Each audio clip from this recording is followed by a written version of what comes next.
अब Bill Gates का intervention यहां पर आते हैं। राहुल प्लेट ऑन यहां पर ये देखें, जो हमारे पास बिल गेट्स का इंटरवेंशन है वो ये है कि किस तरीके से डॉक्टर फाउची और बिल गेट्स की बातचीत है वो वायरल हो रही है।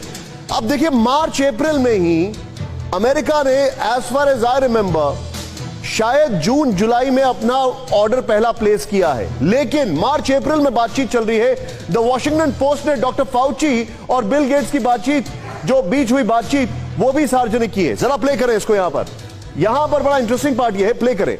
कोरोना के शुरुआती दिनों यानी 1 अप्रैल 2020 को डॉक्टर फाउची बिल गेट्स के बीच बातचीत हुई थी। नेक्स्ट, पूरा ओवरऑल वॉल दिखा रहा हूं।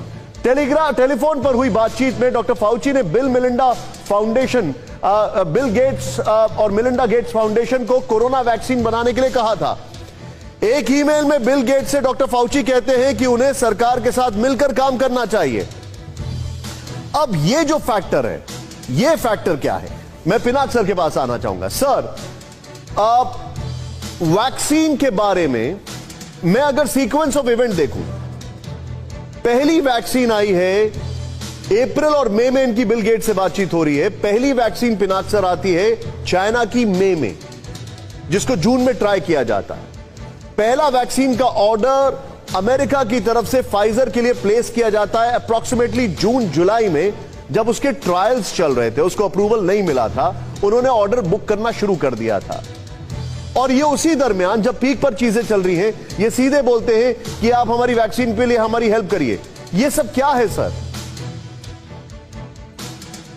देखिए, इसको दो तरह से देखा जा सकता है। या तो एक बड़ा गंभीर षड्यंत्र है, या फिर इन्होंने आपस में चाइना और अमेरिका का तालमेल, ये जो ईमेल्स हैं फाउची की, इसमें तो बड़ा क्लियर है कि वो आपस में बात कर रहे थे और वो सुन भी रहे थे कि चाइना के जो हेड थे उनके काउंटर पार्ट की मास्क पहने नहीं पहने, जो भी करना है। पर इन्होंने दुनिया को क्यों नहीं बताया? yes. ये चुप क्यों रहे? क्या ये षड्यंत्र था? Valid point. इसमें फाउची की कोई भागीदारी थी? ये सारे जो चीजें हैं, इसमें बहुत शक क्रिएट करता है। थोड़ा सा रुकूंगा और मैं आप ही से एक सवाल पूछते हुए अपने दर्शकों को एक इंफॉर्मेशन दूंगा। आप पिनाक सर ये देखिए, जो वहां के जो वायरोलॉजिस्ट हैं, जो वहां के महामारी एक्सपर्ट हैं, वो डॉक्टर फाउची को बता रहे हैं कि मास्क जरूरी है, आपने क्यों मना कर दिया। लेकिन अब आप ये देखिए, WHO तब ये नहीं बोल रहा है कि एरोसोल से फैल रहा है। ये क्या समझा जाए? इसका मतलब इंफॉर्मेशन, दो दुनिया के बड़े वायरोलॉजिस्ट बात कर रहे हैं और वो WHO से इंफॉर्मेशन नहीं शेयर कर रहे हैं। देखिए, दो चीजें हैं इसमें। एक तो इसमें जाहिर हो जाता है को मालूम था कि इसको कैसे इसको टैकल किया जाए, पर उन्होंने दुनिया को नहीं बताया, फाउची को बाद में बताया। और दूसरी चीज ये है कि ये लीक कहां से हुआ, तो उनको मालूम था कि लीक कहां से हुआ है।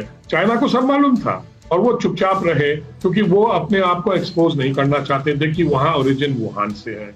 तो ये सारा जो है षड्यंत्र है, या डिसइंफॉर्मेशन है, या मिस इन्फॉर्मेशन है, और उनको पता था, इसीलिए उन्होंने वैक्सीन पे काम शुरू कर दिया पहले, बाकी दुनिया को नहीं बताया, और WHO को वो दूसरे तरह का इंफॉर्मेशन देते रहे।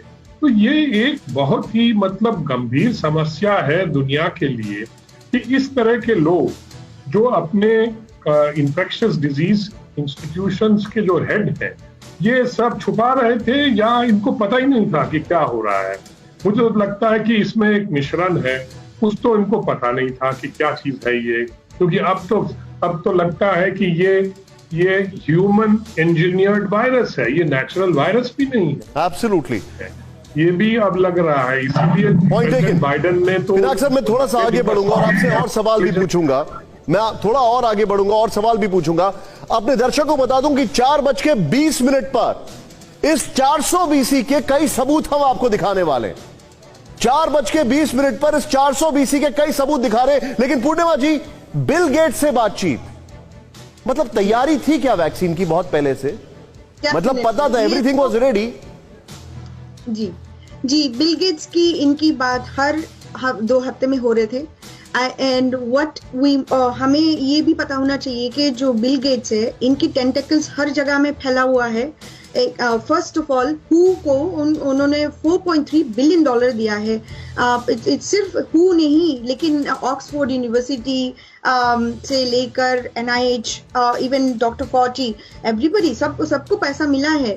ये इनकी जो टेंटिकल्स है हर जगह में फैला हुआ है। सो हमें एट द सेम टाइम आपको पता होगा कि जब हमारे यहाँ पे पेंडेमिक में पहले घोषणा किया गया था, the same time, similar time में नेटफ्लिक्स में पेंडेमिक आया था जो ओबामा का डील था। तो ये जो पूरा major corporations, pharma industries, vaccination drive for Bill and Melinda Gates, ये बहुत ही एक क्योंकि हमारे साथ डॉक्टर साहब मौजूद हैं, डॉक्टर रवि सर, एक चीज मुझे बताइए। Soumya Swaminathan, chief scientist WHO से हमारे चैनल ने बातचीत की, वो इंटरव्यू मैंने किया था अप्रैल में, if I am not wrong, April या मई में। उन्होंने कहा कि वैक्सीन आने में समय लगता है।